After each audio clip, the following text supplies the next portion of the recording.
దొండకాయ వెల్లుల్లి కారం అనమాట.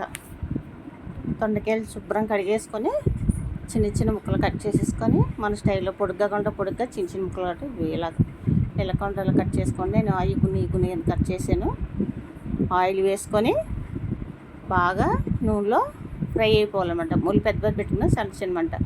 అగండి వెల్లుల్లి కారానికి ఉల్లిపాయలు, వెల్లుల్లిపాయలు, జీలకర్ర, ఎండుమిరపకాయలు మెయిన్. ఇందులోనే కారం వేయం, ఎండుమిర్చి వేస్తాం. ఎండుమిర్చి వేసుకొని పేస్ట్ చేసుకోవాలి. వెల్లుల్లి, జీలకర్ర, ఎండుమిర్చి, ఉల్లిపాయలు మిక్సీ పట్టుకోవాలి. ఇందులో మసాలా ఇంకా ఏమి వేసుకోము. ధనియాల పొడి వేసుకుంటే సరిపోద్ది, టేస్ట్ సరిపోద్ది. ధనియాల పొడి వేసాను.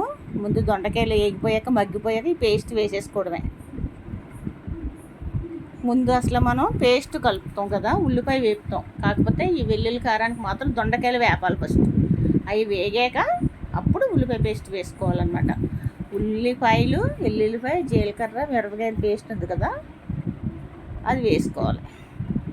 బాగా సిమ్లో పెట్టుకొని